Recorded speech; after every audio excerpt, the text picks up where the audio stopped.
لکھیں جی واقعہ افک پر 3 گروہ بن گئے۔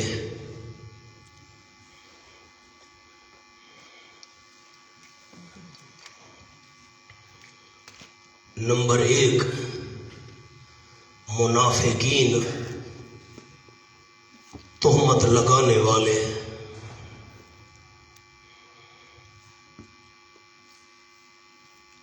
نمبر 2 3 مخلص صحابہ۔ نمبر 2 3 مخلص صحابہ۔ حضرت حسان رضی اللہ تعالیٰ عنہ، حضرت مصطح توئے کے ساتھ رضی اللہ تعالیٰ عنہ، اور حضرت حمنہ رضی اللہ تعالیٰ عنہ، یہ آپ صلی اللہ علیہ وسلم کی حضرت زینب کی بہن تھی۔ اور نمبر 3 خاموش رہنے والے صحابہ۔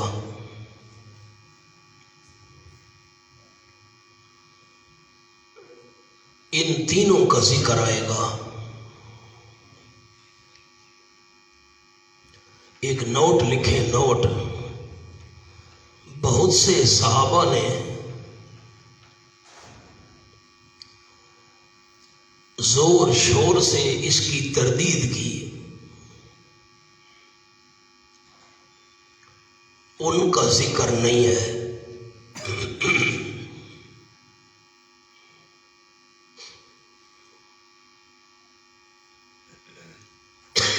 یہ حاشیہ ہو گیا، لکیر لگائیں اور حاشیہ لکھیں۔ نمبر 1 قول، آپ نے ان چاروں پر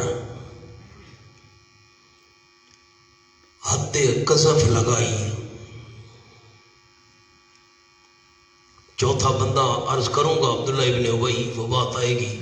نمبر 2، یہ تفسیر کبیر کا حوالہ ہے، بریکٹ میں لکھ لیں کبیر۔ نمبر 2 نہ لگائی، بریکٹ میں لکھ لیں روح المانی۔ دوسرا قول لکھیں، نمبر 2 تینوں مخلصین پر حد جاری کی گئی، اور عبداللہ ابن ابی پر حد جاری نہ کی گئی۔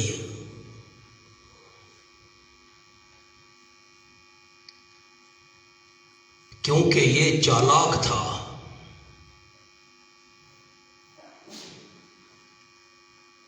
صاف صاف بات نہیں کرتا تھا،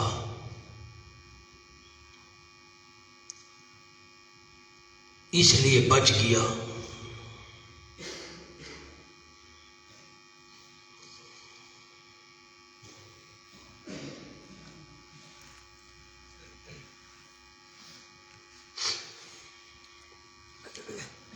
یہ حاشیہ ہو گیا۔ اب سارے ساتھی میری طرف ذرا دیکھیے، مہربانی کیجیے، میں مختصر سا خلاصہ آپ کو عرض کر دوں۔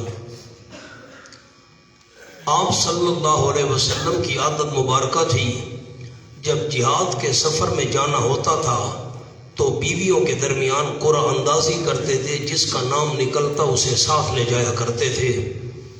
بنو مستلق کے مقام پر آپ نے جانا تھا، قرعہ حضرت عائشہ رضی اللہ تعالیٰ عنہ کے نام کا نکلا، وہ ساتھ تھیں۔ سورۃ المنافقون میں بھی اس کا تذکرہ آئے گا۔ تو اس غزوہ سے واپسی پر لڑائی تو نہ ہوئی، مخالفین کو سامنے آنے کی جرت نہ ہوئی۔ واپسی کا سفر شروع تھا، آپ صلی اللہ علیہ وسلم نے ڈیوٹی لگائی ہوئی تھی حضرت صفوان رضی اللہ تعالیٰ عنہ کی۔ آپ نے قافلے سے 2 میل، 3 میل، 1.5 میل پیچھے رہنا ہے۔ قافلے والوں کی کوئی گری پڑی چیز ہو تو اٹھا کر قافلے والوں تک پہنچانی ہے، تو یہ اونٹ پر پیچھے پیچھے رہا کرتے تھے۔ قافلے نے پڑاؤ ڈالا، حضرت عائشہ رضی اللہ تعالیٰ عنہ فرماتی ہیں کہ میں قضائے حاجت کے لیے باہر گئی، تو واپسی پر جب میں نے گلے میں ہاتھ ڈالا تو ہار نہیں تھا، اور وہ میں نے ہار اپنی بہن حضرت اسماء رضی اللہ تعالیٰ عنہ سے مانگا ہوا تھا۔ میں ہار تلاش کرنے لگ گئی، پتنی کہاں گر پڑا ہے۔ تو اس دوران آپ نے قافلے کی روانگی کا حکم دے دیا تو صحابہ کرام نے ہودج اٹھایا۔ ہودج کہتے ہیں کپڑے کا بنا ہوا ایک کمرہ سمجھ لیجئے، لکڑیاں لگا کر چاروں طرف سے پردہ بنا دیتے ہیں تاکہ عورت کو کوئی دیکھ نہ سکے۔ تو صحابہ کرام نے جب اس کو اٹھایا اور سواری پر رکھا، حضرت عائشہ فرماتی ہیں کہ میں اس وقت کمزور جسم کی تھی، دبلی پتلی، تو اٹھانے والوں کو محسوس نہ ہوا کہ حضرت عائشہ اس میں موجود ہے یا نہیں ہے۔ انہوں نے اٹھا کر اونٹ پر رکھ دیا، قافلہ روانہ ہو گیا۔ میں جب کچھ دیر کے بعد واپس آئی تو قافلہ جا چکا تھا۔ اب مسئلہ بھی ثابت ہو گیا، اگر صحابہ کرام یا حضور اکرم صلی اللہ علیہ وسلم عالم الغیب ہوتے تو اتنا بڑا واقعہ کیوں پیش آتا؟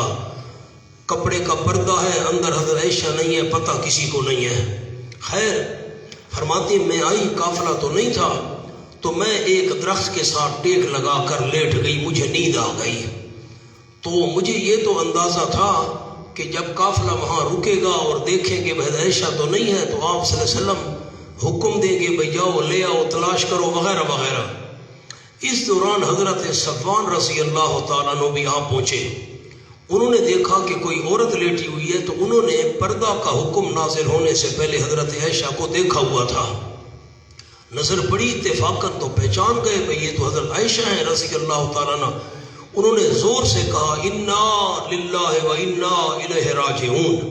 حضرت عائشہ فرماتے ہیں اس کے علاوہ انہوں نے میرے ساتھ کوئی بات نہیں کی۔ میری آنکھ کھل گئی، انہوں نے سواری کو بٹھایا، میں سواری پر سوار ہو گئی، وہ چل پڑے۔ کیا ہی دیر لگنی تھی، 2 میل کیا فاصلہ ہے، قافلے میں جا کر مل گئے۔ جب مدینہ طیبہ پہنچے تو عبداللہ ابن ابی نے پراپیگنڈا شروع کر دیا، یہ بھی اس قافلے میں شامل تھا۔ انشاءاللہ سورۃ المنافقون میں بات آئے گی۔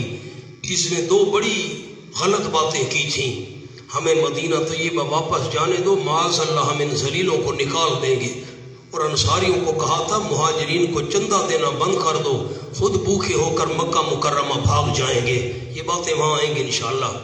تو اس نے کہنا شروع کر دیا، میں نے حاشی میں بات آپ کو لکھوا دی، صاف صاف بات نہیں کرتا تھا، کہتا نہ ایک مرد ہو اور ایک عورت ہو اور دونوں اکیلے ہوں، دیکھنے والا بھی کوئی نہ ہو، اور پھر آپ سوچیں کہ خود کیا وہ کر سکتے ہیں اور کیا کچھ ہو، اس قسم کی باتیں کرتا تھا۔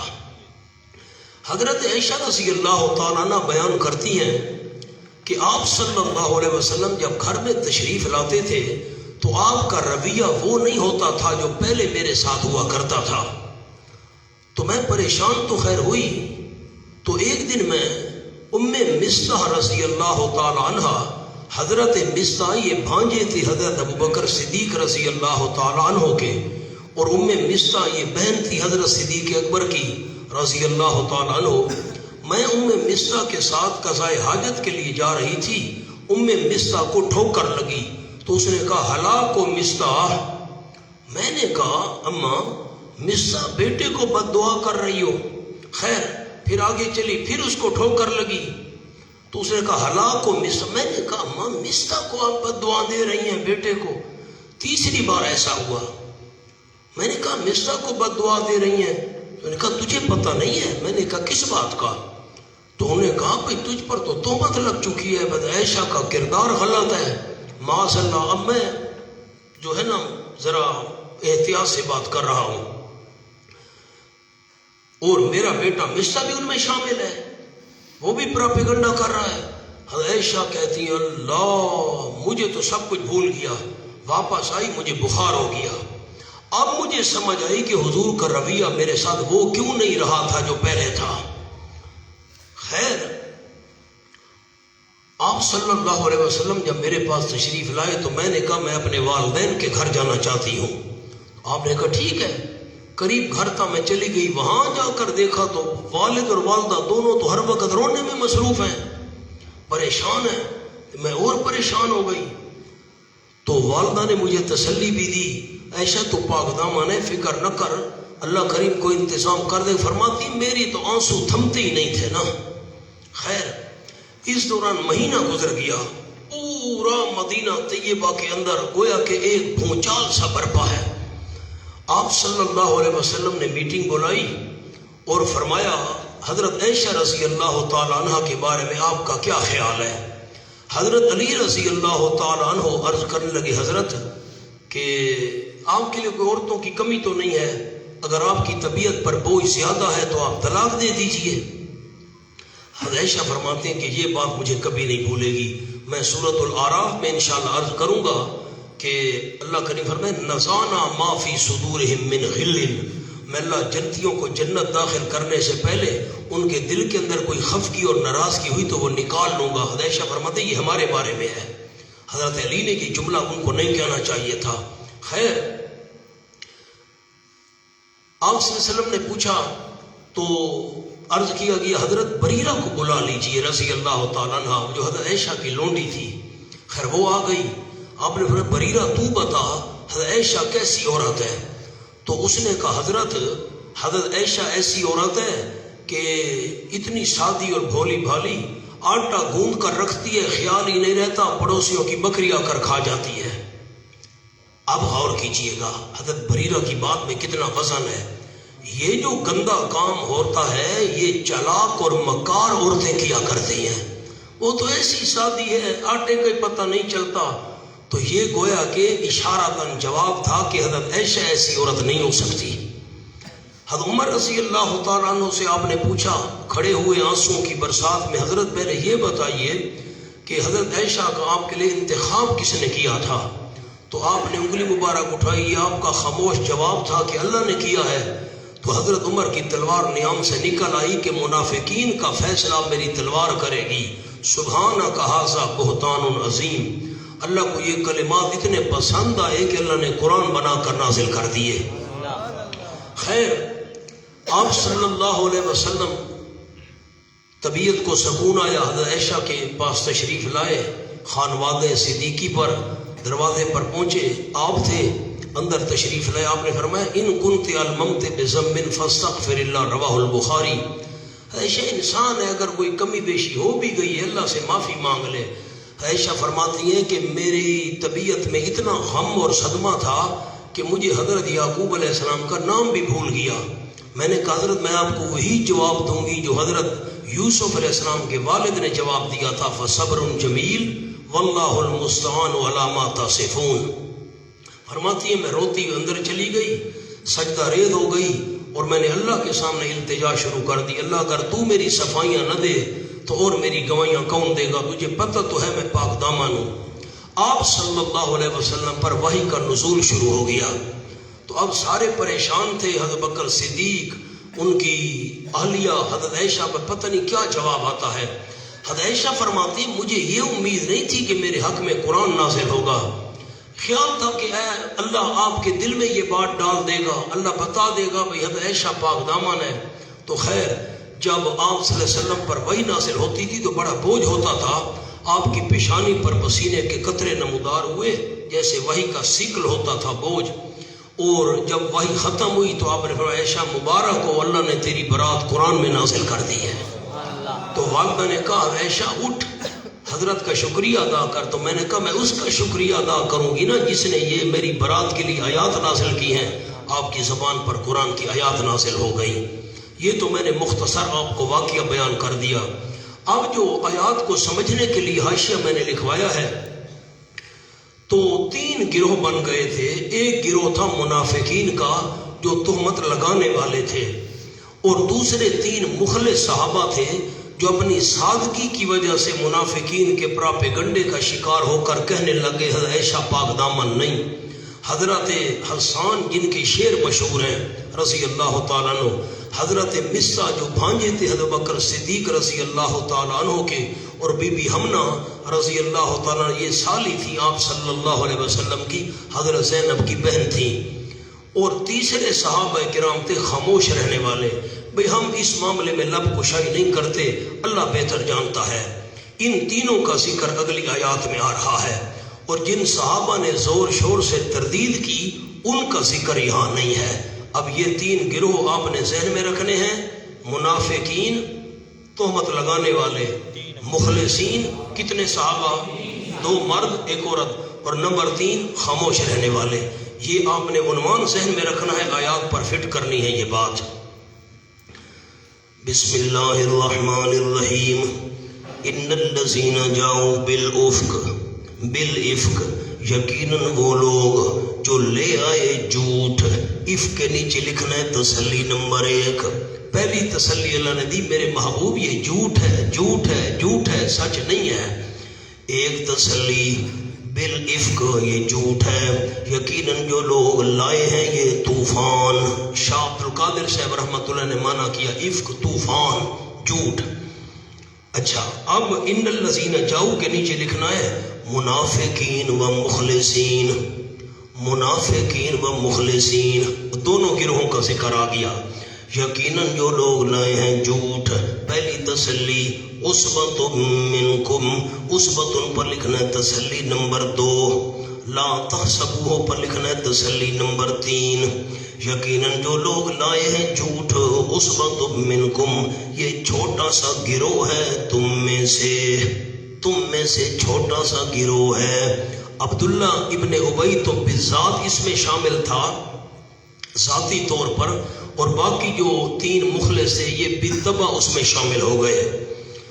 لا تحسبوا شرا لکم، نہ گمان کرو تم اس کو شر اپنے حق میں، اپنے واسطے اس کو شر نہ سمجھو، یہ بہت بہتر ہے تمہارے لیے۔ سبحان اللہ۔ منکم کیوں کہا؟ منافق جو تھے وہ تو مسلمان نہیں تھے، وہ تو کافر تھے، اوپر سے کلمہ پڑھتے تھے۔ اب غور کریں، میں اس بات کا جواب دینے لگا ہوں۔ ان الذین جاؤ بالافک عصبۃ منکم، یقیناً جو لوگ لائے ہیں جھوٹ، یہ ایک چھوٹا سا گروہ ہے، منکم، تم مسلمانوں میں سے۔ اب وہ منافق تو مسلمان نہیں تھے، تو اس کا جملہ چھوٹا سا لکھ لیں، منافقین اپنے آپ کو مسلمانوں میں شمار کرتے تھے، اس لیے منکم فرمایا، چونکہ وہ تو اپنے آپ کو شمار کرتے تھے نا مسلمانوں میں سے، اس لیے اللہ نے منکم فرمایا، ایک چھوٹا سا گروہ ہے تم مسلمانوں میں سے۔ اشکال کا جواب آ گیا مولانا کہ نہیں آیا؟ لا تحسبوہ شرا لکم، نہ گمان کرو تم اس کو برا اپنے واسطے، بلکہ بل ہوا خیر لکم، بلکہ وہ بہت بہتر ہے تمہارے لیے۔ مونا اس پر لکھیں 4 احکام آ گئے۔ اگر یہ تہمت والا واقعہ پیش نہ آتا، پچھلے جو 4 احکام ہم نے ابھی پڑھے ہیں یہ کیسے نازل ہوتے؟ بل ہوا خیر لکم، ہوا کا مطلب لکھ لیں طہارت عائشہ رضی اللہ تعالیٰ، بلکہ وہ حضرت عائشہ کی طہارت بہت بہتر ہے تمہارے لیے۔ نیچے لکھیں باعتبار انجام، باعتبار انجام، اس کا انجام بہت اچھا نکلے گا۔ لِكُلِّ امْرِئٍ مِّنْهُمْ مَا اكْتَسَبَ مِنَ الْإِثْمِ، واسطے ہر بندے کے ان میں سے مکتسب، جو اس نے کمایا ہے، من الاسم، گناہ میں سے، ہر بندے کے لیے ان میں سے وہ کچھ ہے جو اس نے کمایا ہے، من الاسم، گناہ میں سے۔ اب جو قاذفین تھے، تہمت لگانے والے، ان کے لیے اللہ نے نقصان کا اس بات بیان کیا، گناہ تو ان کو ہوا ہے۔ لِكُلِّ امْرِئٍ مِّنْهُمْ مَا اكْتَسَبَ مِنَ الْإِثْمِ، اب مکتسب من الاسم کے اوپر لکھنا ہے زبانی اشاعت و قلبی بدگمانی۔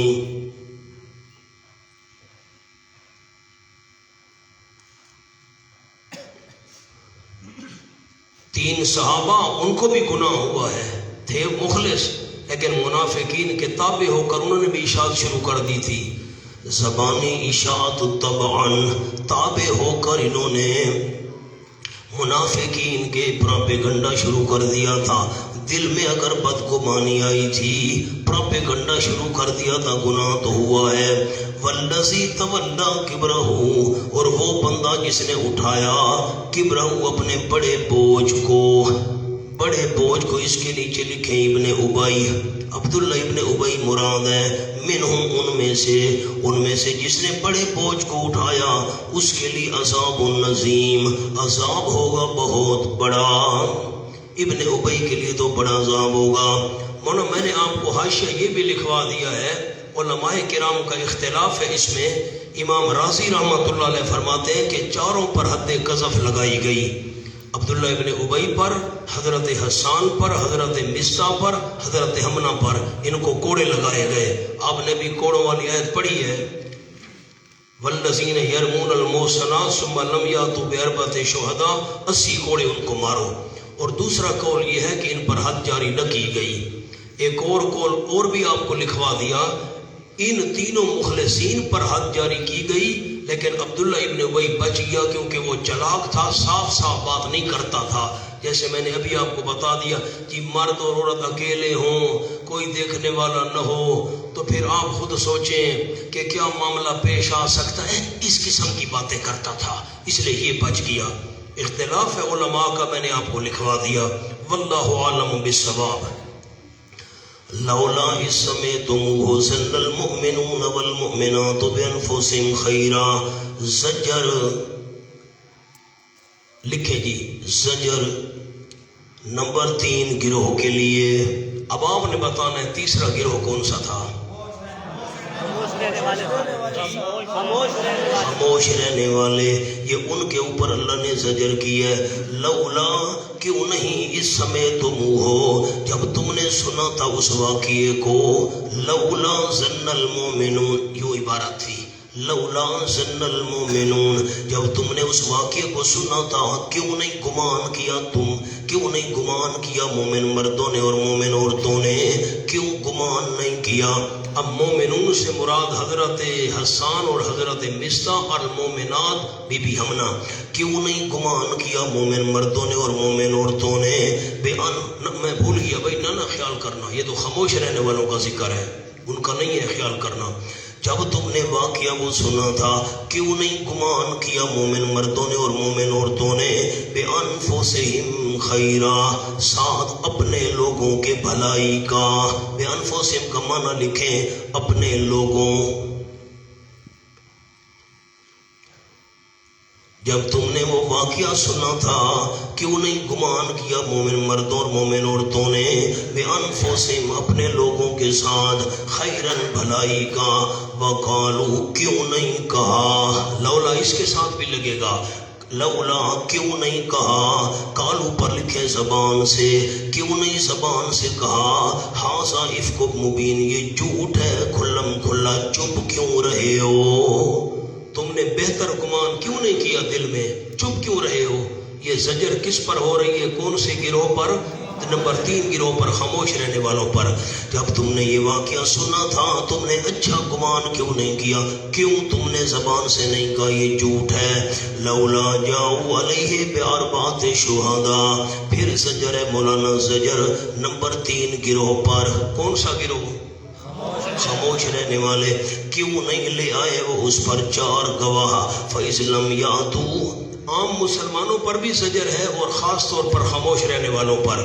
فَإِذْ لَمْ يَأْتُوا بِالشُّهَدَاءِ، پر جب نہیں لائے وہ گواہ، فَأُولَٰئِكَ عِندَ اللَّهِ هُمُ الْكَاذِبُونَ، پر یہ لوگ اللہ کریم کے نزدیک ہم الکاذبون، جھوٹ بولنے والے ہیں۔ عند اللہ پر لکھے فی حکم اللہ، فی حکم اللہ، وفی شرعہ، شریعت کے اندر، یہ لوگ اللہ کے حکم میں، اللہ کی شریعت میں جھوٹے ہیں۔ جب انہوں نے 4 گواہ پیش نہیں کیے تھے تو ثابت ہو گیا جھوٹے ہیں، تم چپ کیوں رہے ہو، تم خاموش رہے ہو، کیوں خاموش رہے ہو؟ 4 گواہ ان کے پاس نہیں ہے اور وہ پراپیگنڈا کر رہے ہیں اور تم چپ رہے ہو۔ ولولا فضل اللہ علیکم ورحمتہ فی الدنیا والآخرہ، ولولا فضل اللہ، اعادہ بود یاد، لولا گزر چکا ہے پیچھے، اس کو دوبارہ دہرایا کیونکہ جزا بیان کرنی تھی۔ اعادہ بود یاد برائے بیان جزا، جزا بیان کرنے کے لیے لولا کو دوبارہ دہرایا۔ اگر نہ ہوتا فضل اللہ کریم کا تمہارے اوپر، ورحمتہ فی الدنیا والآخرہ، اس کی رحمت نہ ہوتی دنیا اور آخرت میں، لمس مسکم البتہ پہنچ جاتا تم کو عذاب نظیم بہت بڑا عذاب. میں نے درمیان میں لفظ چھوڑ دیے، معنی بعد میں کروں گا. اب فضل اللہ پر لکھو مولانا توفیق ایمان، توفیق ایمان جلدی کریں. ورحمتہ پر لکھیں ثواب علی الایمان، ثواب علی الایمان. اللہ نے تم پر فضل کیا، تمہیں ایمان کی توفیق دی. اللہ نے رحمت کی، ایمان پر ثواب بھی عطا فرمایا. خاموش رہنے والوں، اللہ نے ایمان کی توفیق دی، ایمان پر ثواب بھی عطا کیا. اگر اللہ کا فضل نہ ہوتا، تم پر اس کی رحمت نہ ہوتی. فی الدنیا والآخرہ، دنیا اور آخرت میں. فی دنیا کے نیچے لکھیں مہلت توبہ، اللہ نے تمہیں توبہ کی مہلت دے دی. والآخرہ، آخرت کے نیچے لکھیں بوجہ مقبولیت توبہ، اللہ نے دنیا میں توبہ کی توفیق دے دی، آخرت میں اللہ نے تمہاری توبہ قبول کر لی. اگر یہ بات نہ ہوتی لمسکم عذاب نظیم، البتہ پہنچ جاتا تم کو عذاب بہت بڑا. کیوں پہنچ جاتا؟ فیما افستم فی، بیچ اس معاملے کے کہ چرچا کیا تھا تم نے اس میں. افستم، چرچا کیا تھا تم نے، اس بات کا تم نے چرچا کیا تھا، تمہیں عذاب بہت بڑا پہنچ جاتا. لولا فضل اللہ پر ایک عنوان لکھنا ہے، امتنان. احسان کو کہتے ہیں امتنان بر عدم نزول عذاب، امتنان بر عدم نزول عذاب.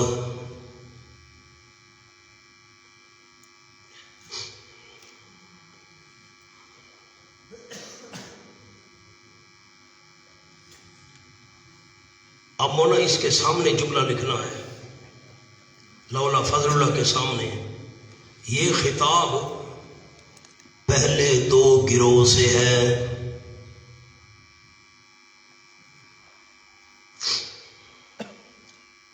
آپ بتائیں پہلے دو گروہ کون سے تھے؟ منافقین، اور نمبر دو مخلصین. وہ تین بندے لکھیں آگے. مخلصین کے لیے توبہ کی مہلت،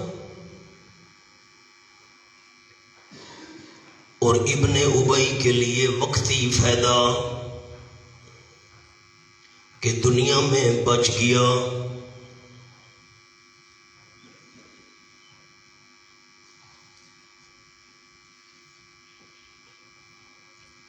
مجھے حاشیہ سنائیں، یہ لولا فضل اللہ کا خطاب کس گروہ کو ہے؟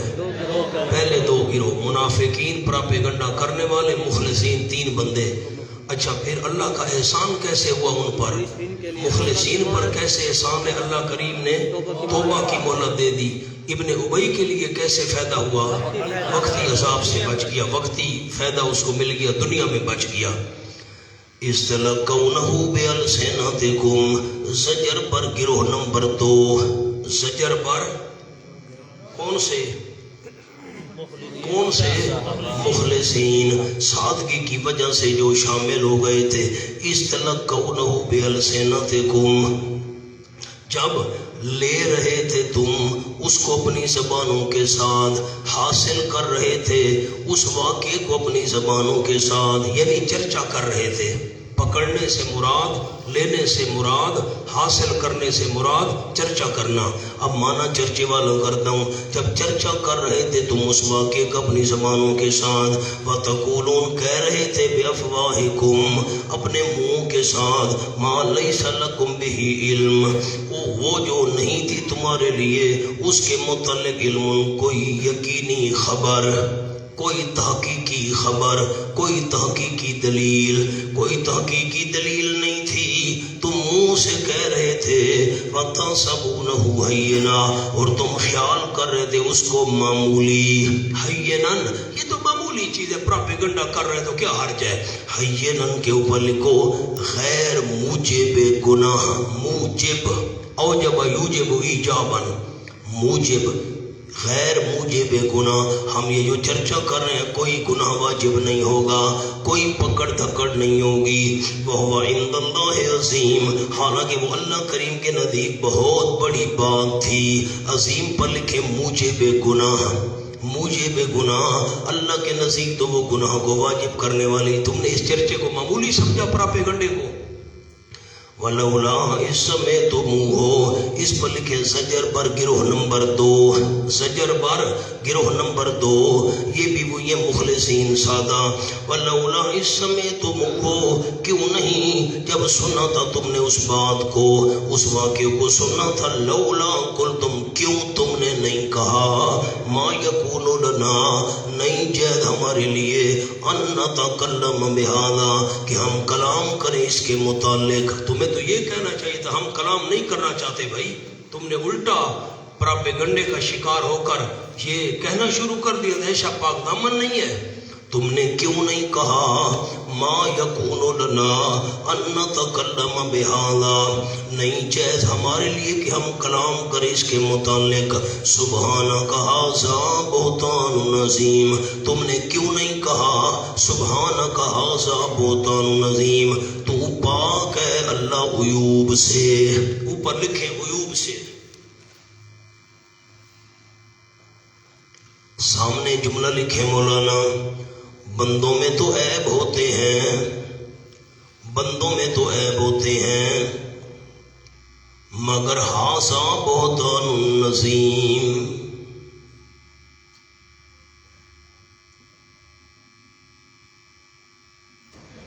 سبحانک کا معنی مجھے سنائے, اللہ تو کس سے پاک ہے؟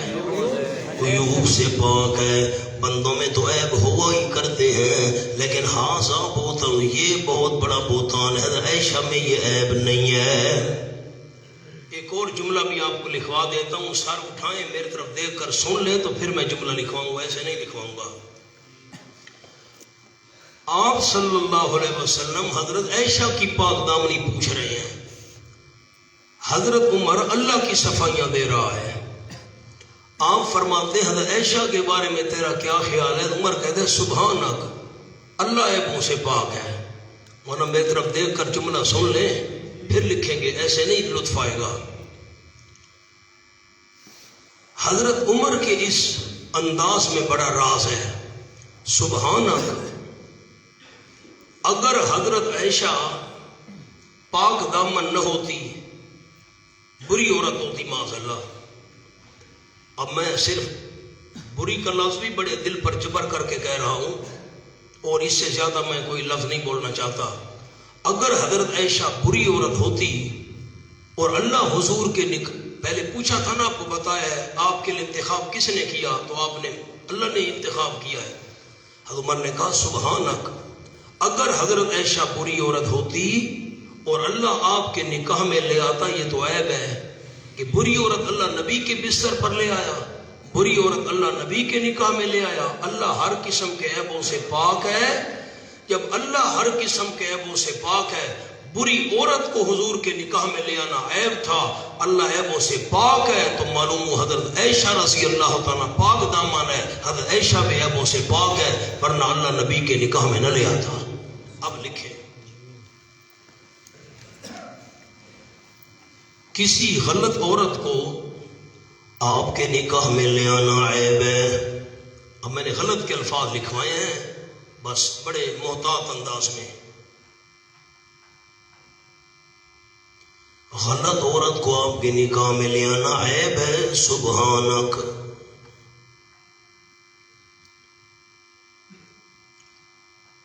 اب کچھ بات سمجھ آئیے دوستوں کو. حضرت عائشہ کی پاک دامنی کے لیے اللہ کے عیوب سے پاک ہونے کو عمر نے بطور دلیل پیش کیا. یعظکم اللہ ان تعودوا لمثلہ ابدا. سبحان اللہ. ہونا اس کے نیچے لفظ لکھے نصیحت, یہ آنے والے دور کے لیے اللہ نصیحت کر رہا ہے. بر دور آئندہ, لکھ لیں, بر دور آئندہ, آنے والے دور کے لیے نصیحت. اللہ کریم تمہیں سمجھا رہا ہے, ان تعودوا لمثلہ ابدا, ان تعودوا لمثلہ ابدا. دو معنی کرتا ہوں اس کے. اللہ تمہیں سمجھا رہا ہے کہ رجوع کرو تم لمثلہ ابدا، اس جیسی بات کی طرف جو اب کہی ہے، ان کنتم مومنین، اگر تم ہو ایماندار. اور معنی سنیں، ان تعودوا لئلا تعودوا، عبارت تھی لئلا تعودوا، اللہ تمہیں سمجھاتا ہے تاکہ تم نہ لوٹو اس جیسی بات کی طرف کبھی بھی. لمثلہ پر لکھ لیں، اس جیسی بات جو اب کہی ہے، اس جیسی بات جو اب کہی ہے. اللہ تمہیں سمجھا رہا ہے کہ تم نہ لوٹو اس جیسی بات کی طرف جو اب کہی ہے، آئندہ ایسی بات کبھی بھی نہ کرنا اگر ہو تم ایماندار. مقتضی تقاضا کرنے والی چیز ایمان. وَيُبَيِّنُ اللَّهُ لَكُمُ الْآيَاتِ، اللہ کریم واضح کر رہا ہے تمہارے لیے آیات. وَيُبَيِّنُ کے نیچے بعد از نزول برات، بعد از نزول برات، برات نازل ہونے کے بعد، پاک دامنی نازل ہونے کے بعد اللہ واضح کر رہے تمہارے لیے آیات. واللہ علیم حکیم، اللہ جاننے والے ہر ایک چیز کو، حکمتوں والا ہے، مصلحتیں بھی جانتا ہے. ان الذین یحبون ان تشیع الفاحشۃ، ان الذین، زجر پر گروہ نمبر 1، زجر پر پہلا گروہ کون سا تھا؟ ان الذین یحبون، یقیناً وہ لوگ جو پسند کرتے ہیں، ان تشیع الفاحشۃ فی الذین آمنوا، کہ پھیل جائے بے حیائی ان لوگوں میں جو ایمان لائے ہیں، بدکاری پھیل جائے. یہ ہے علت تہمت لگانے کی.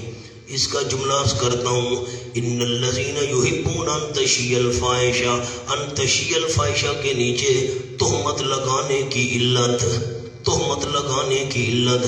کیوں منافقین نے تہمت لگائی؟ مومنوں میں بے حیائی پھیلانا چاہتے ہیں. آگے بھی جملہ ہے، تاکہ لوگ بد اعتقاد ہو کر مسئلہ توحید نہ مانے، تاکہ لوگ بد اعتقاد ہو کر مسئلہ توحید نہ مانے. کہیں گے یار معاذ اللہ پیغمبر کا گھرانہ اچھا نہیں ہے، چھوڑو اس کی دعوت نہیں ماننی. جنہوں نے مان لی ہے تم بھی چھوڑ دو. یہ تاکہ لوگ بد اعتقاد ہو کر مسئلہ توحید نہ مانے. سبحان اللہ. یقیناً جو لوگ پسند کرتے ہیں، یہ زجر بھی ہے اور تخویف دنیاوی بھی ہے. زجر و تخویف دنیاوی، ان کے لیے عذاب ہوگا دردناک فی الدنیا والآخرہ، دنیا اور آخرت میں. واللہ یعلم وانتم لا تعلمون، اللہ جانتا ہے کون سا گناہ کس درجے کا ہے. لکھو اوپر، کون سا گناہ کس درجے کا ہے. اللہ جانتا ہے کون سا گناہ کس درجے کا ہے. وانتم، اور تم لا تعلمون، نہیں جانتے. لا تعلمون پر حقیقت حال کو، حقیقت حال کو تم نہیں جانتے. سبحان اللہ.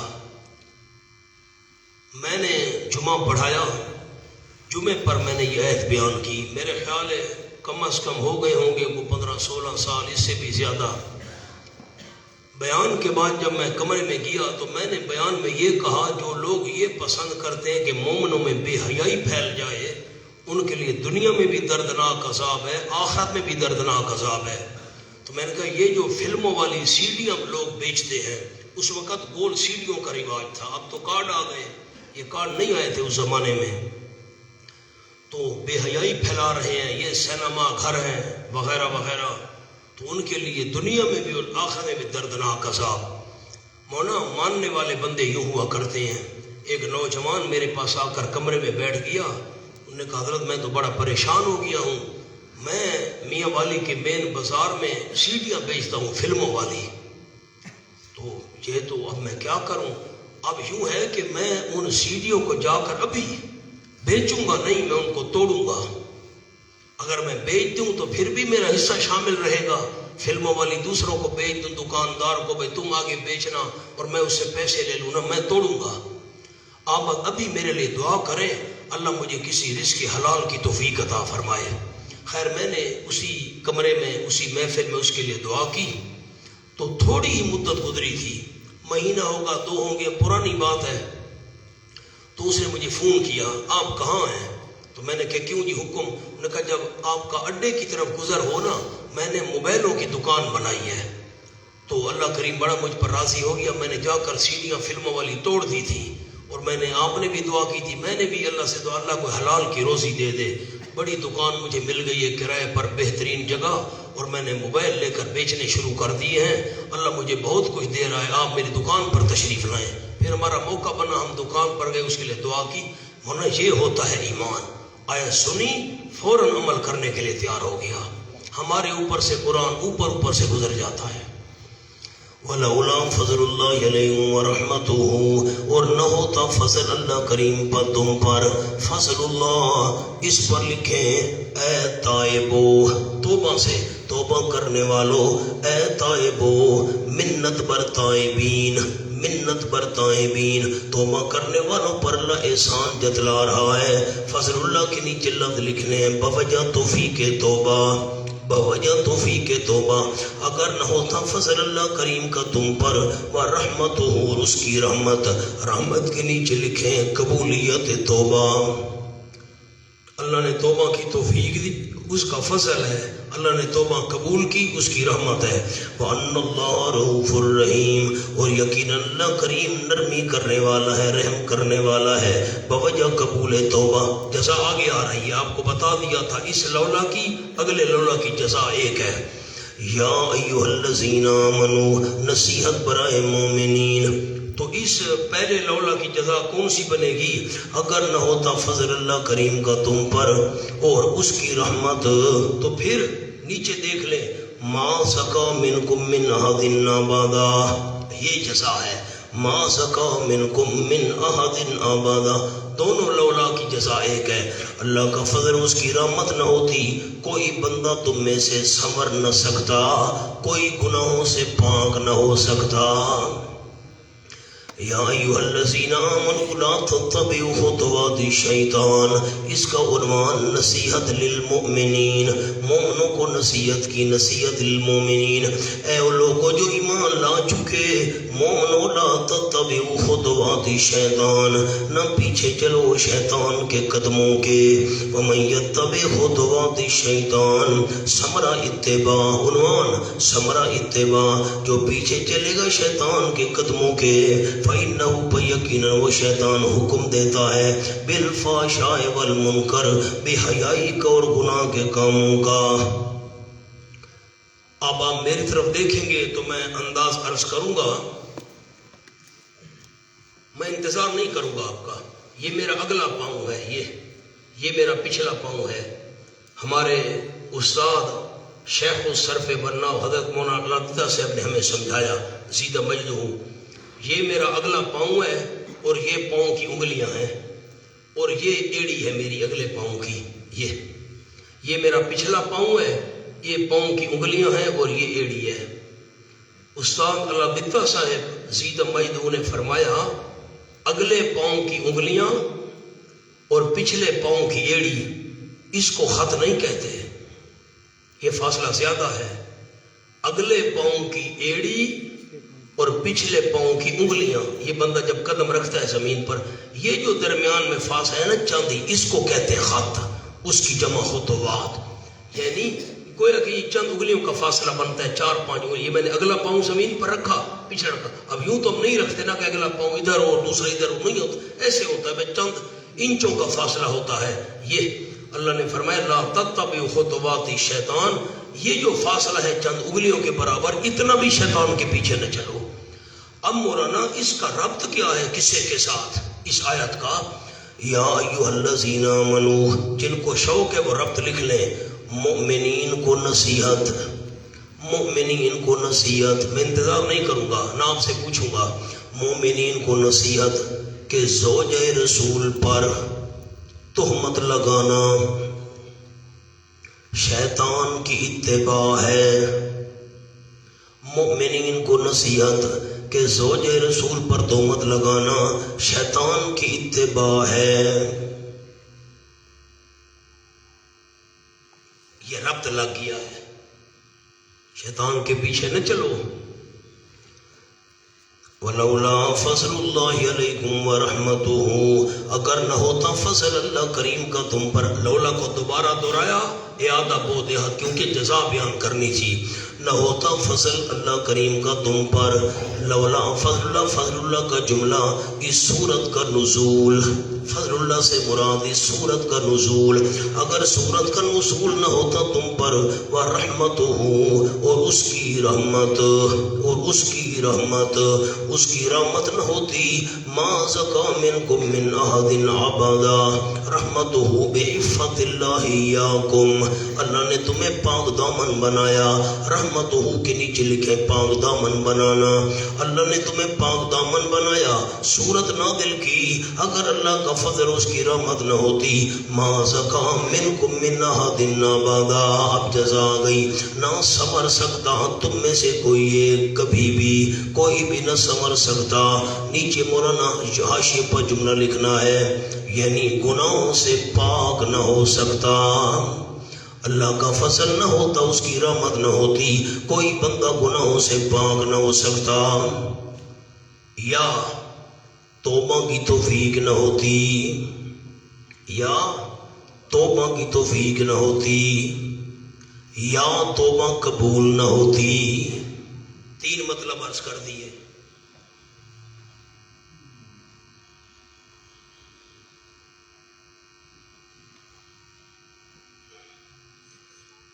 اگر اللہ کا فضل اور اس کی رحمت نہ ہوتی، کوئی تم میں سے سنور نہ سکتا، یعنی گناہوں سے پاک نہ ہو سکتا۔ نمبر دو، توبہ کی توفیق نہ ملتی، یا توبہ کی توفیق تو ملتی، توبہ قبول نہ ہوتی، یہ اللہ کا فضل ہے، اللہ کریم کی مہربانی ہے تمہارے اوپر۔ ایک اور قول بھی عرض کرتا ہوں، بڑا عجیب قول ہے، وہ بھی لکھ لیں، ایک اور توجیہ، اگر یہ حد قذف نہ ہوتی تو کوئی مومن الزام سے نہ بچتا،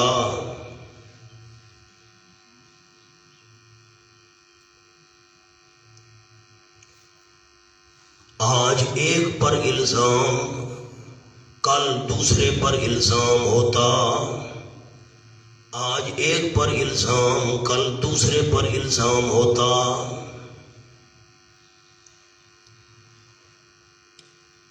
اللہ نے 80 کوڑوں والی سزا رکھی ہے تاکہ کوئی کسی پر تہمت لگانا چاہے تو پھر پہلے سوچے، تہمت لگا رہا ہوں، گواہ نہ ہوئے 80 کوڑے کھانے پڑیں گے۔ سبحان اللہ، رحمتہ کا اور جملہ بھی لکھوانا ہے، فلولا فضل اللہ علیکم ورحمتہ، رحمتہ ایسے احکام نازل کیے جن سے بے حیائی اور بہتان تراشی کا خاتمہ ہو،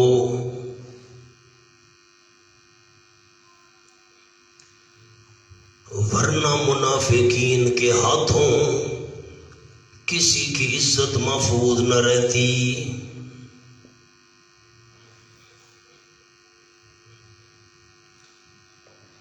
اللہ نے ایسے حکام نازل کیے جن سے بے حیائی اور بہتان تراشی کا خاتمہ ہو، ورنہ منافقین کے ہاتھوں کسی کی عزت محفوظ نہ رہتی۔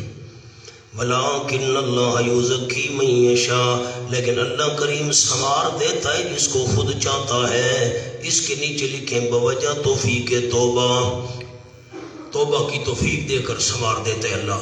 واللہ سمیع علیم، اللہ سننے والا ہے، سمیع پر لکھیں توبہ قولی، قولی توبہ کو سننے والا ہے، زبان سے بندہ توبہ کرے، علیم جاننے والا ہے، علیم کے نیچے ندامت قلبی، بندہ دل میں شرمندہ ہوا اللہ جاننے والا ہے۔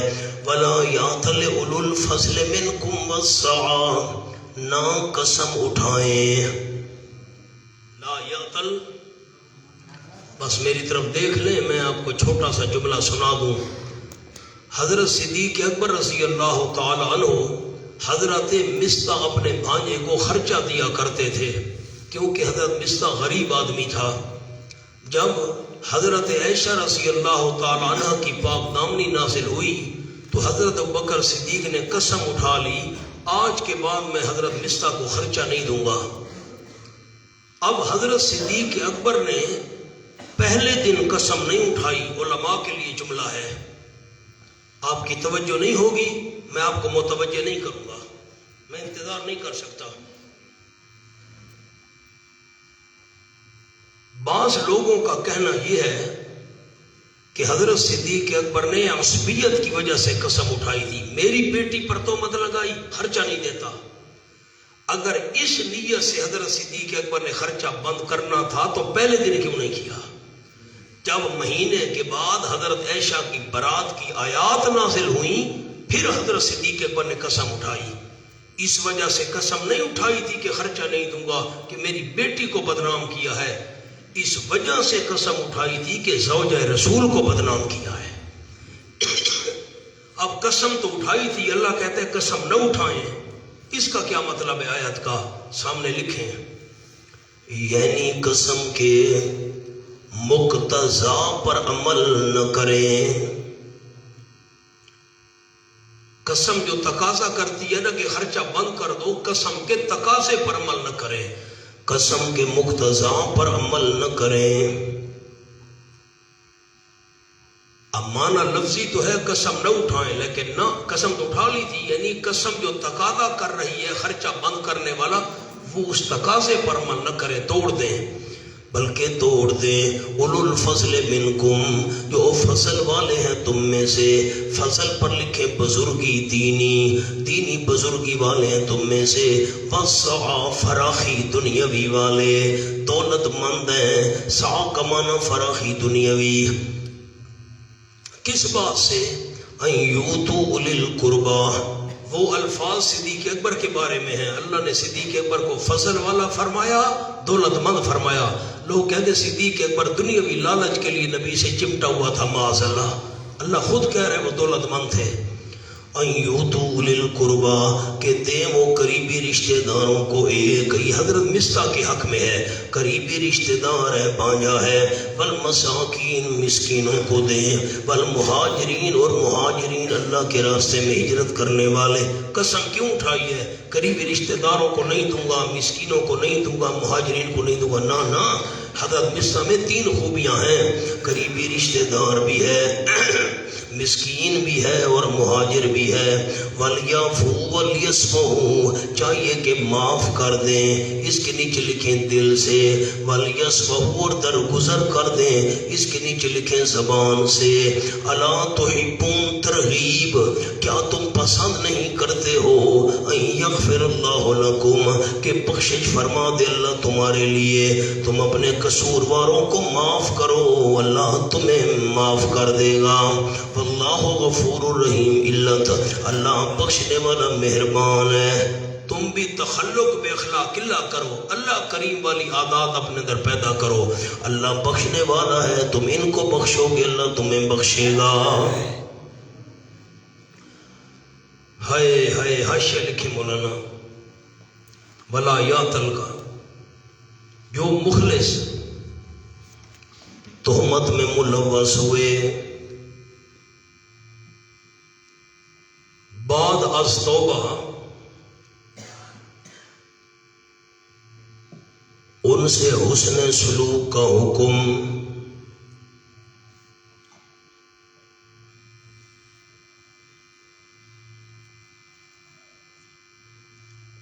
حضرت ابو بکر کی قسم اور جملہ،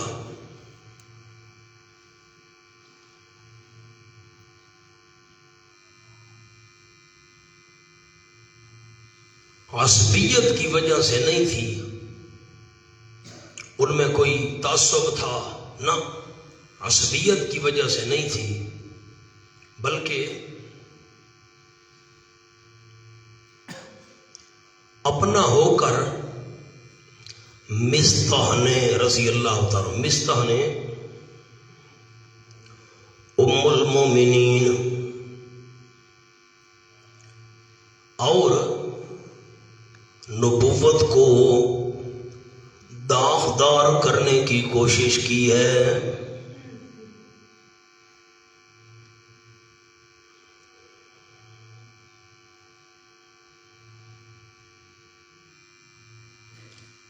اگر بیٹی ہونے کی حیثیت سے لکھیں قسم اٹھاتے تو پہلے دن اٹھا لیتے،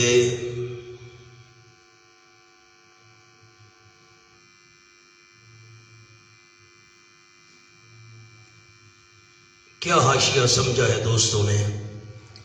ایک تو جملہ آپ کو لکھوایا ولا یعتل، جو مخلص تہمت میں ملوث ہوئے بعد از توبہ ان سے حسن سلوک کا حکم، یہ تو ہو گیا۔ اور حضرت صدیق اکبر نے قسم اٹھائی تھی کہ میری بیٹی پر تہمت لگائی ہے، جی میری بیٹی پر تہمت لگائی ہے، میں خرچہ نہیں دوں گا، اس لیے قسم اٹھائی تھی۔ اگر بیٹی ہونے کی وجہ سے قسم اٹھاتے تو کب اٹھاتے؟ پہلے دن۔ اب جب مہینے کے بعد آیات نازل ہوئیں، برات آ گئی، پھر قسم اٹھائی، تو اس وجہ سے اٹھائی تھی کہ اس نے ام المومنین اور نبوت کو داغدار کرنے کی کوشش کی تھی، اس لیے قسم اٹھائی۔ ایک اور مولانا جملہ اللہ تحبون کا لکھواتا ہوں، بخشش اور عطا کرنا، بخشش اور عطا اسباب مغفرت میں سے ہیں، ان کو کیوں بند کرتے ہو؟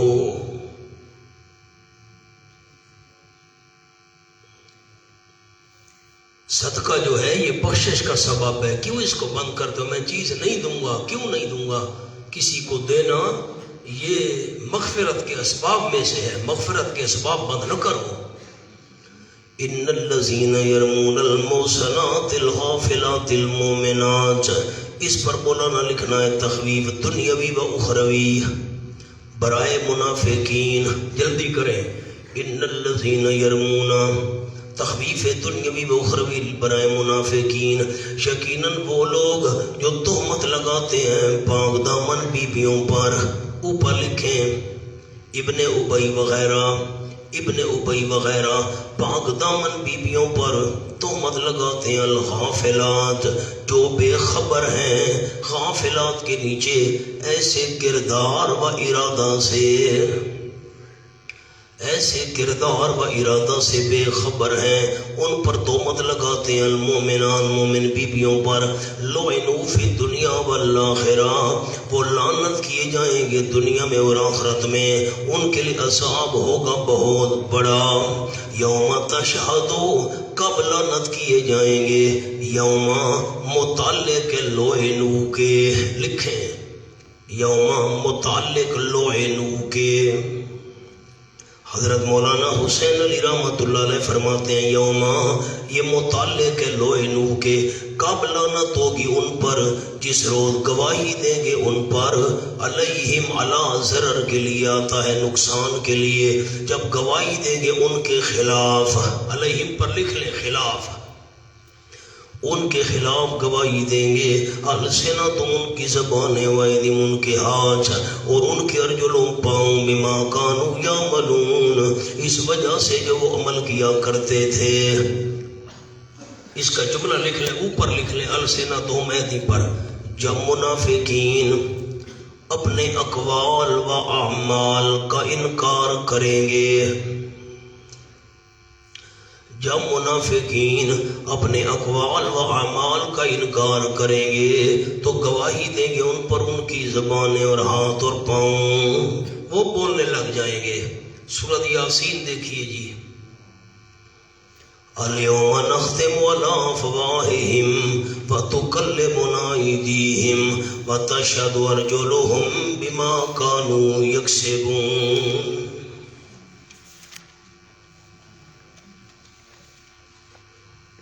یہ صفحہ ہے 401، صفحہ 401 آیت نمبر 64 کے بعد 65 درمیان میں، الیوم نختم علی افواہہم، آج کے دن مہر لگا دیں گے ہم ان کی منہوں پر، وتکلمنا ایدیہم، جلدی کھولو حافظ جی میاں صاحب، فرمایا الیوم نختم، آج کے دن مہر لگا دیں گے ہم ان کے منہوں پر، وتکلمنا ایدیہم، کلام کریں گے ہمارے ساتھ ان کے ہاتھ، وتشہد ارجلہم، اور گواہی دیں گے ان کے پاؤں، بما کانوا یکسبون، ان کاموں کی جو وہ کمایا کرتے تھے۔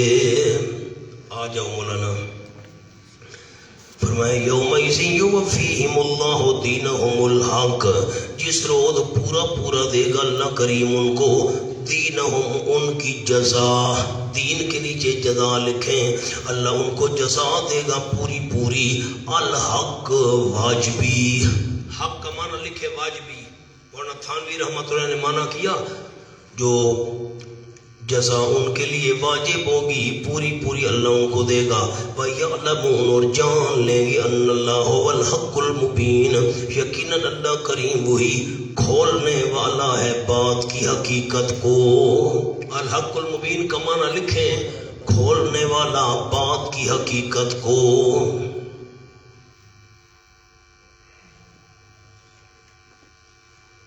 اس کا کیا مطلب ہے؟ بالکل سامنے اس کے لفظ لکھنے الحق المبین کے، منافقین کے شکوک و شبہات ختم ہو جائیں گے کہ واقعی توحید حق ہے۔ بات کی حقیقت اللہ کھولے گا۔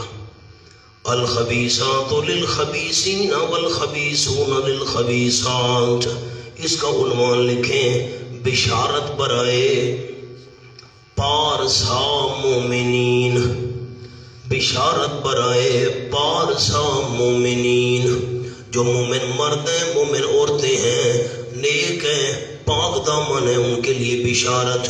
الخبیثات للخبیثین والخبیثون للخبیثات، گندی عادتیں گندے مردوں کے لیے، معنی لکھیں گے الخبیثات کا، گندی عادتیں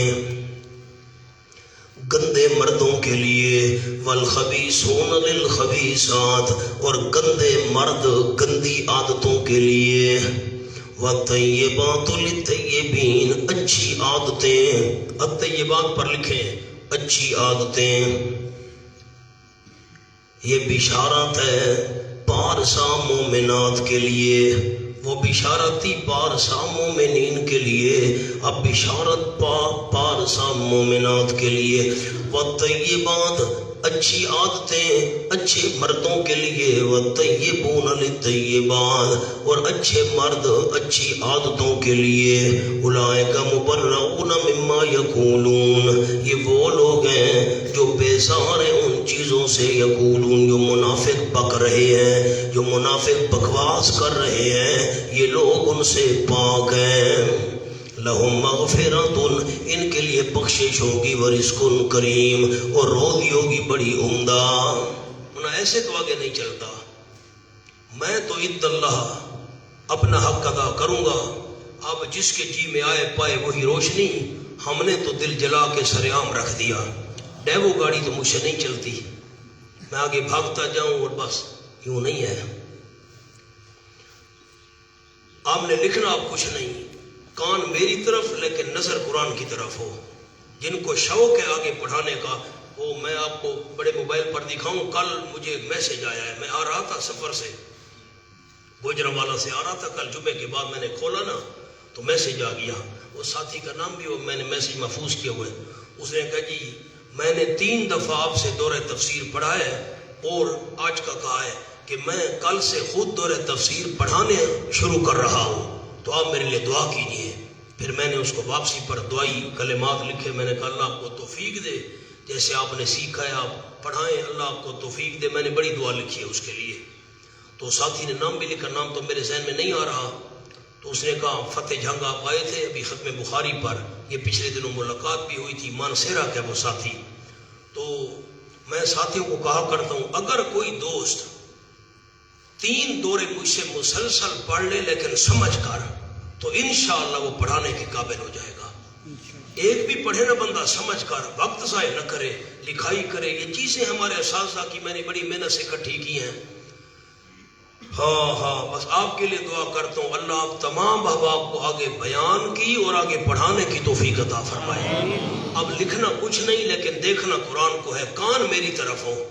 پہلے میں سادی بات کرتا ہوں پھر میں اس کو حل کروں گا۔ یہ بھی سورت کی مشکل ترین آیتوں میں سے ایک آیت ہے، یہ مشکلات القرآن میں سے ہے۔ الخبیثات للخبیثین، گندی عورتیں گندے مردوں کے لیے، لکھنا نہیں، گندی عورتیں گندے مردوں کے لیے، والخبیثون للخبیثات، گندے مرد گندی عورتوں کے لیے، والطیبات للطیبین، اچھی عورتیں پاک مردوں کے لیے، والطیبون للطیبات، اور پاک مرد پاک عورتوں کے لیے ہیں۔ اب اس معنی پر اشکال ہے، آیت کو دیکھتے رہیں، میں نے انگلی رکھی آپ بھی انگلی رکھیں، مجھے خوشی ہو۔ الخبیثات للخبیثین، گندی عورتیں گندے مردوں کے لیے ہوتی ہیں، والخبیثون للخبیثات، گندے مرد گندی عورتوں کے لیے ہوتے ہیں۔ حالانکہ ایسے تو نہیں ہے، عورت گندی ہے مرد نیک ہے۔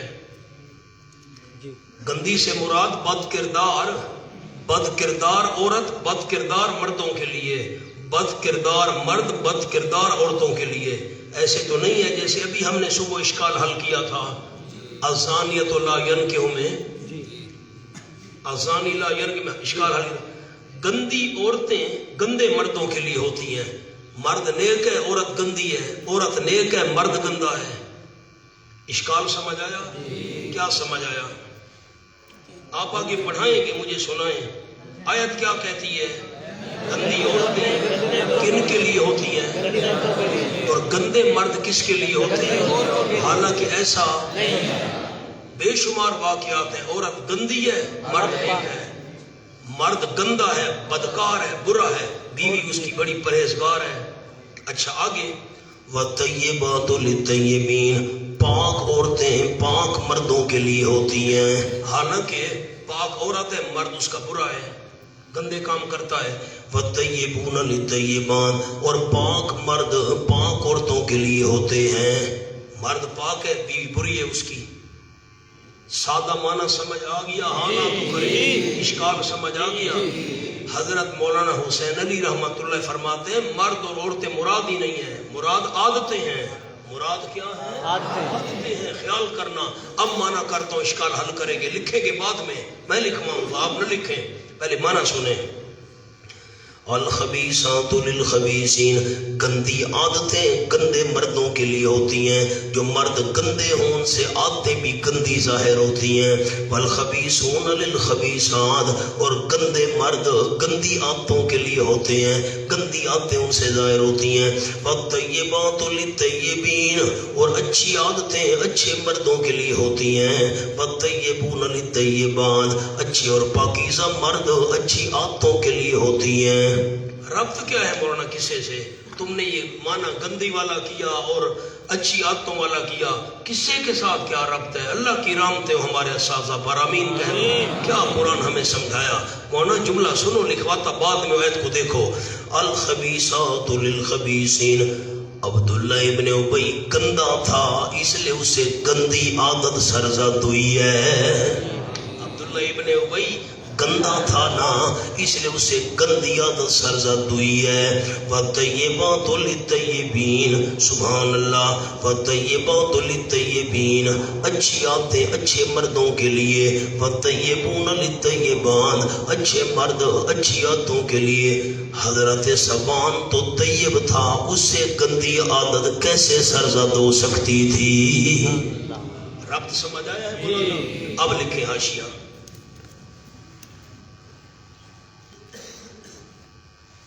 نمبر 1، ناپاک عادتیں اور گندی باتیں مراد ہیں۔ یہ میں الخبیثات کا جملہ لکھوا رہا ہوں، ناپاک عادتیں اور گندی باتیں مراد ہیں۔ اب لکھیں الطیبات،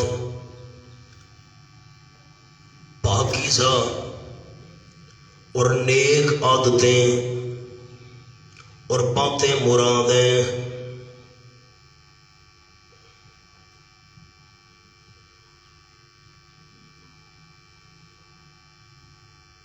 نوٹ لکھیں جی، نوٹ.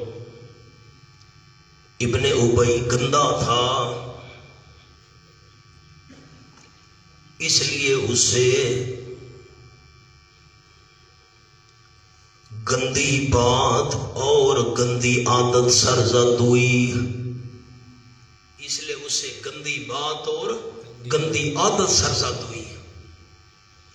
از مولانا حسین علی رحمت اللہ علیہ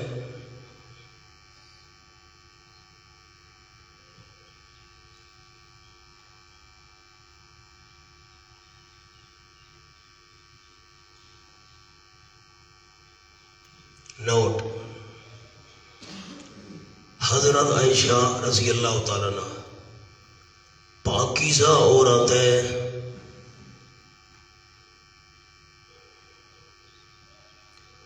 اس سے پاکیزہ عادت ہی سرزد ہو سکتی ہے.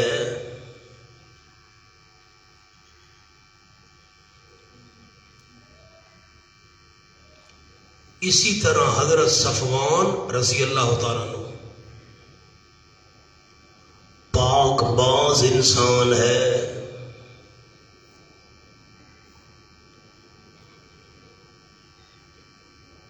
اس سے زنا جیسی گندی عادت سرزد نہیں ہو سکتی.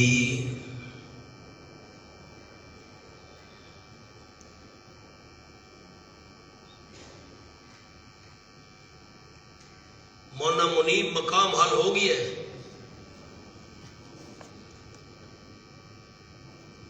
ہمارے منڈی بہاؤدین کے دوست ہیں مولانا عبد الجبار سے، ان کے ساتھی کچھ آئے ہوئے ہیں، وہ کون ہے ذرا ہاتھ کھڑا کریں. ماشاءاللہ آپ ہیں مولانا، اور آپ آئے ہیں. کل ان کا فون آیا تھا، بھائی ہمارے ساتھی بڑے مطمئن ہیں سبق پر، آپ کو اطمینان ہو رہا ہے؟ ایک کون سمجھ آ گیا، مقام حل ہو گیا. اب دوسرا میں معنی کرتا ہوں، غور کرنا. دوسرا معنی الخبیثات للخبیث، لکھواؤں گا بعد میں، پہلے سن لے.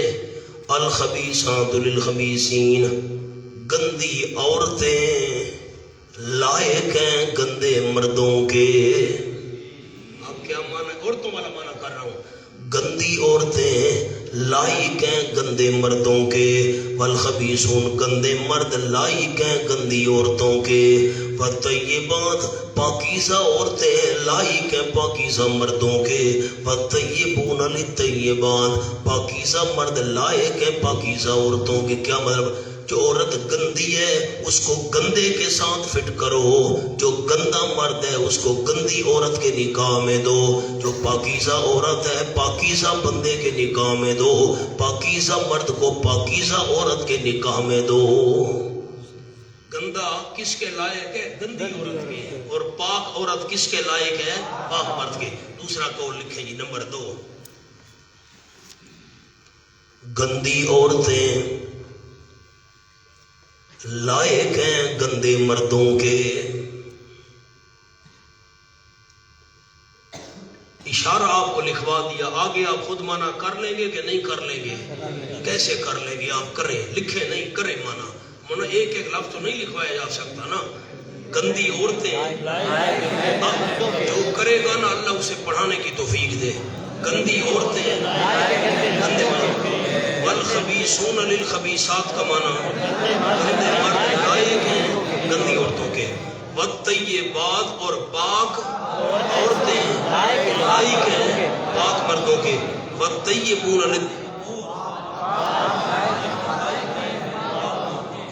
اب جملہ لکھیں.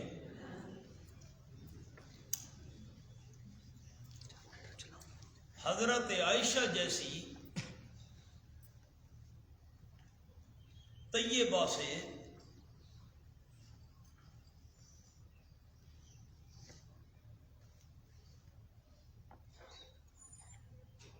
طیب افعال سرزد ہو سکتے ہیں.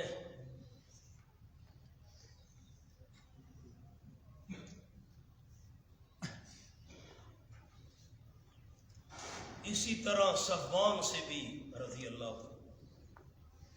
یہ جو جملہ لکھوایا ہے یہ پہلے قول کے بارے میں ہے، خیال کرنا، ورنہ یہ جملہ کس قول کے بارے میں ہے؟ وہ پہلے گندی عادتیں. اچھا ایک اور جملہ اب لکھواتا ہوں بڑا پیارا، لکھیں نوٹ. حضرت عائشہ کی طہارت کے لیے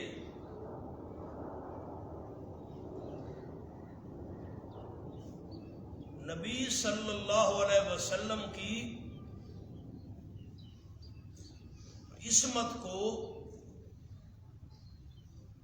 بطور دلیل پیش کیا. حضرت عائشہ کی طہارت کے لیے نبی صلی اللہ علیہ وسلم کی عصمت کو بطور دلیل پیش کیا. اگر میرا نبی پاک ہے تو پاک عورت اس کے لائق ہے.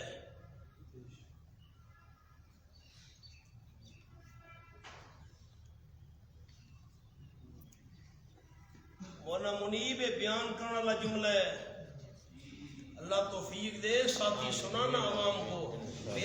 حضرت عائشہ کی پاک دامنی کے لیے میری طرف دیکھیے گا، حضرت عائشہ کی پاک دامنی کے لیے پیغمبر کا کردار بطور دلیل پیش کیا. میرا پیغمبر پاک ہے تو پاک عورت اس کے لائق ہے. یہ دوسرے قول کے مطابق میرا پیغمبر پاک ہے تو پاک عورت اس کے لائق ہے. پیغمبر پاک، اس کے لائق بھی پاک عورت ہے. میرا نبی پاک ہے، معلوم ہوا حضرت عائشہ بھی آپ کے نکاح میں آنے والی پاک ہے. یہ دوسرے قول سے متعلق ہے. ٹھیک ہو گیا؟ آگے اولئک مبرؤون مما یقولون. اب اولئک مبرؤون جو ہے نا، حضرت مولانا حسین علی رحمۃ اللہ علیہ فرماتے ہیں یہ اولئک مبرؤون مما یقولون دلیل ہے کہ پہلا قول راجح ہے گندی عادتیں، گندی باتیں، گندی عادتیں، یہ پہلا قول راجح ہے. دلیل یہ لفظ ہے اولئک مبرؤون مما یقولون، یہ لوگ بری ہیں ان باتوں سے جو منافق کہہ رہے ہیں. یا جو 3 مخلص بندے تھے، جو لوگ یہ باتیں کر رہے ہیں یہ بری ہیں. اولئک کے نیچے لکھیں عائشہ رضی اللہ تعالیٰ عنہ و صفوان. حضرت عائشہ و حضرت صفوان رضی اللہ تعالیٰ عنہ یہ کیا ہیں؟ بری ہیں. کس سے بری ہیں؟ ان باتوں سے جو منافق کہہ رہے ہیں. تو یہ بھی دلیل ہے کہ مراد الخبیثات سے گندی باتیں ہیں، گندی عادتیں ہیں. حضرت مولانا حسین فرماتے ہیں یہ لفظ دلیل ہے. وہ قول جو ہے وہ راجح ہے زیادہ. مراد باتیں ہیں، مراد عادتیں ہیں، مراد کردار ہے. یہ اب حضرت نیلوی صاحب رحمۃ اللہ علیہ فرمایا کرتے ہمارے استاد، عرب والوں کی عادت ہے، تھے تو 2 حضرت عائشہ اور صفوان، اللہ نے جمع کا لفظ بولا مبرؤون. عرب والوں کی عادت ہے بعض اوقات تثنیہ کی جگہ جمع بول دیتے ہیں، جمع کی جگہ تثنیہ بول دیتے ہیں، واحد بول کر جمع مراد لیتے ہیں. میں قرآن میں سے آپ کو اس کی مثالیں وقتاً فوقتاً بتاتا ہوں گا. تھے 2 اور لفظ کون سا ہے؟ مبرؤون، جمع کا صیغہ. لہم مغفرۃ ورزق کریم، اور ان کے لیے بخشش بھی ہے، ورزق کریم، اور روزی بھی ہے بہت عمدہ عزت والی روزی. سبحان اللہ. مما یقولون کا جملہ لکھیں، یہ دلیل ہے، جلدی کریں جلدی. مما یقولون یہ دلیل ہے کہ مراد گندی باتیں اور گندی عادتیں ہیں.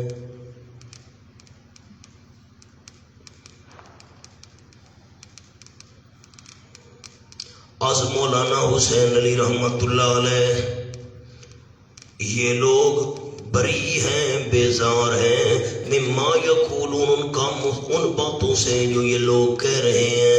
حضرت عائشہ بھی بری، حضرت صفوان بھی بری. تو معلوم ہوا یہ مما یقولون دلیل ہے کہ پہلا قول وہ راجح ہے، معنی وہی کرنا ہے. الخبیثات للخبیثین، گندی عادتیں، گندی باتیں، گندے افعال، للخبیثین، گندے مردوں کے لیے. ابن بھائی گندا تھا نا، اسے گندی بات اور گندی حرکت سرزد ہوئی ہے۔ الطیبات للطیبین، پاکیزہ عادتیں، پاکیزہ باتیں، پاکیزہ افعال پاکیزہ مردوں کے لیے۔ حضرت سبان تو پاکیزہ تھا، اس سے غلط حرکت کیسے سرزد ہو سکتی تھی؟ پھر میرا دوسرا قول، میرے نبی پاک ہے تو پاک عورت اس کے لائق ہے۔ حضرت عائشہ کی طہارت کے لیے نبی پاک کی عصمت کو بطور دلیل پیش کیا۔ مجھے دونوں معنی سنائیں ساتھی۔ الخبیثات للخبیثین،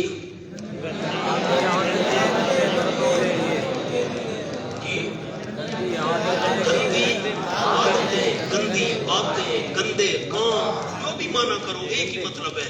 گندی باتیں، گندی عادتیں، گندے کام کن کے لیے؟ ربط کیسے لگے گا کسے سے؟ ابن ابی اس سے حرکت کی بات بھی گندی سرزد ہوئی۔ اور دوسرا معنی عادتوں والا نہ کرو، معنی کرو پھر الخبیثات، کیا معنی کرے گی؟ گندی عورتیں لائق ہیں، پاک عورتیں لائق ہیں پاک۔ میرا نبی پاک تھا تو پاک عورت اس کے لائق تھی۔ یا ایھا الذین آمنوا لا تدخلوا، مانا یہاں سے قانون شروع ہو رہے ہیں۔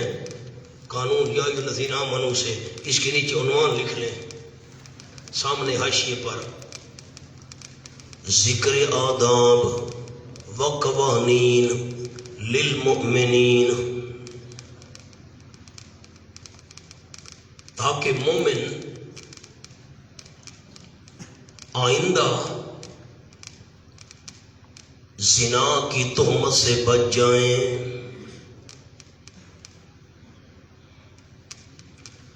یہ قانون کیوں بیان کیے؟ تاکہ مومن آئندہ زنا کی تہمت سے بچ جائیں۔ اب 6 قانون ہیں، انشاءاللہ زور کے بعد پڑھیں گے۔